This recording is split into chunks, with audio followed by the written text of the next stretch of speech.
Bienvenue dans la BD de la semaine dernière, sortez vos plus beaux Vespa parce qu'aujourd'hui on se balade avec Monsieur Apothéose.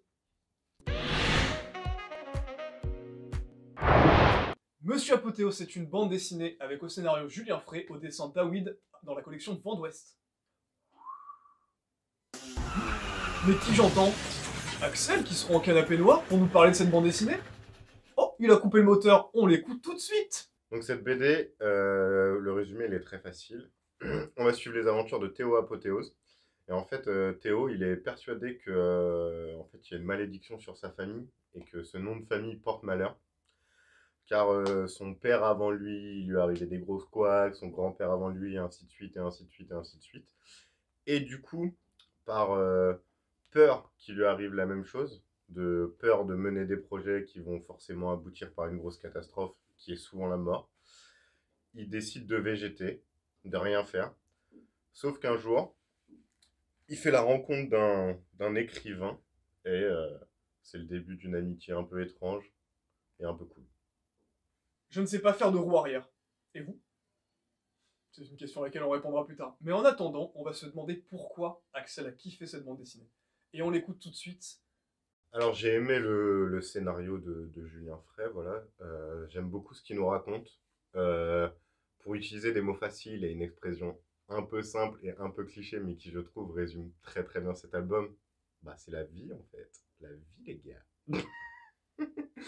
Voilà, on va suivre les aventures de Théo. Ça va être à la fois rigolo, à la fois triste. Des fois on va être un peu pris genre mais qu'est-ce qui se passe? Enfin voilà.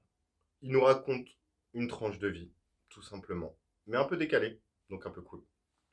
Autre chose que j'ai vraiment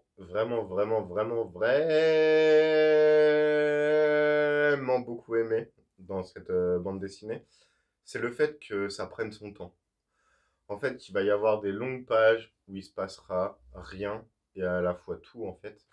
Mais sur la couve, vous pouvez voir qu'il fait du scooter. Du coup, Théo, il fait beaucoup de scooter. Et il y a des scènes de scooter où on le voit avec des très beaux paysages. David, il s'est donné de ouf. Le dessin, il est trop bien. Il nous met dans l'ambiance directe de l'endroit où se trouve le héros. L'épicerie, la boulangerie, la place du village, les balades, le décor. J'ai adoré que ça prenne son temps. Voilà. On remercie chaleureusement Axel par le billet de bruit de klaxon. Ça nous a décoiffé ton avis, mec. Yes. Mais avant que tu nous quittes, on a une dernière question pour toi. Et cette question c'est, quel type d'engin à deux roues tu utiliserais pour faire une petite balade en montagne ou en ville? On attend ta réponse. Je serai à Paldea, mais en HD. Et je serai sur mon corédon et je vogue vers l'océan. Tel un bateau à deux roues.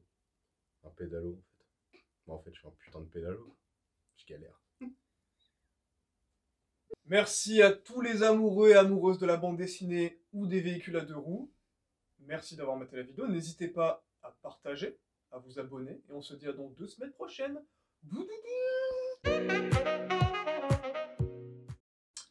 Les véhicules à deux roues, c'est chouette. Mais en 2005, Gaston Rayer, triple champion du monde de motocross belge,